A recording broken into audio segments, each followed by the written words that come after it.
الحمد لله رب العالمين والصلاة والسلام على سيد الأنبياء والمرسلين محمد وعلى آله وأصحابه أجمعين اما بعد۔ معزز ناظرین کرام، یہ ایک سوال یہ کیا گیا ہے کہ کیا پینٹ شرٹ پہننا درست ہے؟ نیز پینٹ شرٹ میں نماز کی امامت جائز ہے یا نہیں؟ تو اس سوال کا جواب سمجھنے سے پہلے چند باتوں کا سمجھنا ضروری ہے۔ پہلی بات یہ ہے کہ قرآن مجید میں اللہ رب العزت نے ارشاد فرمایا ہے، یا بنی آدم قد انزلنا علیکم لباسا یواری سوآتکم وریشا ولباس التقوی ذالک خیر ذالک من آیات اللہ لعلہم یذکرون۔ یعنی اے اولاد آدم، بے شک ہم نے تمہارے لیے ایسا لباس اتارا ہے جو تمہاری شرمگاہوں کو چھپائے اور تمہیں زینت بخشے، اور اس ظاہری لباس کے ساتھ ایک باطنی لباس بھی اتارا ہے، اور وہی تقوی کا لباس ہے۔ بہتر ہے یہ ظاہر و باطن کے لباس سب اللہ کی نشانیاں ہیں تاکہ وہ نصیحت قبول کریں۔ مزید اللہ نے ارشاد فرمایا، یا بنی آدم خذوا زینتکم عند کل مسجد وکلوا واشربوا ولا تسرفوا انہ لا يحب المسرفین۔ یعنی اے اولاد آدم، تم ہر نماز کے وقت اپنا لباس زینت پہن لیا کرو، اور کھاؤ اور پیو، اور حد سے زیادہ خرچ نہ کرو، کہ بے شک وہ بیجا خرچ کرنے والوں کو پسند نہیں فرماتا ہے۔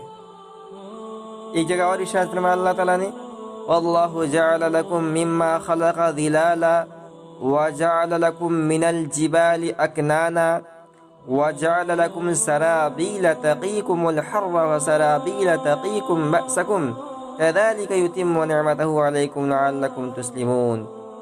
اور اللہ ہی نے تمہارے لیے اپنی پیدا کردہ کئی چیزوں کے سائے بنائے، اور اس نے تمہارے لیے پہاڑوں میں پناہ گاہیں بنائیں، اور اس نے تمہارے لیے کچھ ایسے لباس بنائے جو تمہیں گرمی سے بچاتے ہیں، اور کچھ ایسے لباس جو تمہیں شدید جنگ میں دشمن کے وار سے بچاتے ہیں۔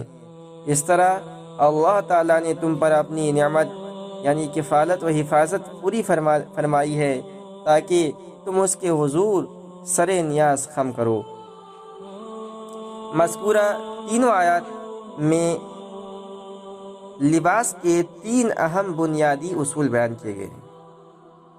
یعنی کیسا لباس ہونا چاہیے، تو قرآن کریم نے یہ تعین نہیں کیا کہ لباس کیسا ہونا چاہیے، اس نے تین اصول بیان فرمائے ہیں کہ ایسا لباس ہونا چاہیے جس میں پہلی چیز یہ ہو کہ ستر پوشی ہو، دوسری چیز یہ ہو کہ زیب و زینت کا حصول، تیسری چیز موسمی شدت سے بچاؤ۔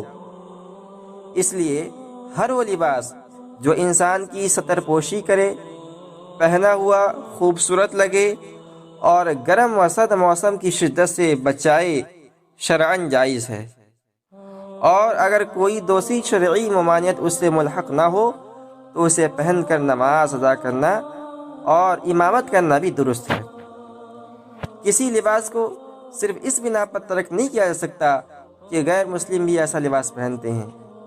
رسول اللہ صلی اللہ علیہ وسلم نے وہی لباس زیب تن کیے جو عرب معاشرت میں مروج تھے، وہی لباس بدترین کفار یہود و نصارہ ہی پہنتے تھے۔ حرمت و حلت کے احکام کے ساتھ وہی جبہ و دستار، وہی پاپوش، وہی خورد و نوش، وہی سواری کے جانور، وہی جنگی اوزار آپ صلی اللہ علیہ وسلم کے ہاں بھی مستعمل تھے جو دیگر مذاہب کے ماننے والے استعمال کرتے تھے۔ اس لیے کہ غیر مسلموں کی مشابہت کے خوف سے ضرورت کی اشیاء کو ترک نہیں کیا جا سکتا ہے۔ صرف ان امور میں ان کی مشابہت مذموم ہے جو شرعاً ناجائز ہوں۔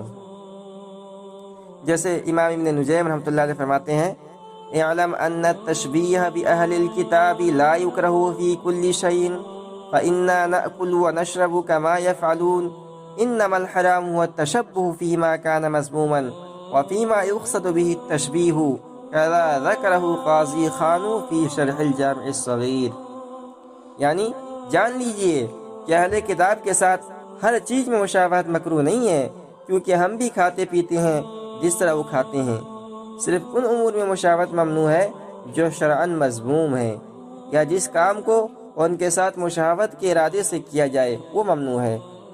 ایسا ہی قاضی خان نے الجامع الصغیر کی شرح میں ذکر کیا ہے۔ تو پینٹ شرٹ اگرچہ مغربی اقوام کا لباس ہے، مگر دور حاضر میں یہ مذہبی لباس نہیں رہا۔ اسکول، کالج سے لے کر دفاتر تک بلا تفریق مذہب یہ پہنا جاتا ہے، اس لیے یہ کہہ کر کسی کو جماعت سے روکنا درست نہیں کہ اس نے غیر مسلموں کا لباس پہن رکھا ہے۔ البتہ پینٹ شرٹ ڈھیلی ڈھالی ہونی چاہیے، ایسی چست و تنگ نہ ہو کہ جس میں جسمانی اعضاء کی خد و خال ظاہر ہوں۔ یہ درست ہے کہ لباس سطر پوشی موسمی شدت سے بچاؤ اور زیب و زینت کے ساتھ ساتھ تہذیب و تمدن کا بھی اظہار کرتا ہے۔ اسلام کے اولین مخاطب عربوں سمیت تمام مشرقی تہذیبوں میں ڈھیلا ڈھالا لباس ہی پہنا گیا اور چست لباس کو ناپسند کیا گیا۔ قمیص، تہبند اور شلوار ہندو تہذیب کا حصہ ہیں، مگر فقہائے بر صغیر نے ان کو قبول کیا کیونکہ یہ ایسا لباس نہیں تھے جس سے اعضائے جسمانی کا اظہار ہو۔ چست و تنگ لباس اس تہذیب کا استعارہ ہے جس کے ساتھ اسلامی تہذیب برسر پیکار ہے۔ پینٹ شرٹ بھی اگر ڈھیلی ڈھالی ہے اور سطر پوشی کرتی ہے تو اس میں نماز پڑھنا یا اس کو پہن کر امامت کروانے میں کوئی حرج نہیں ہے۔ اللہ عالم بالصواب، کیونکہ یہ ایسا لباس نہیں تھے جس سے اعضائے جسمانی کے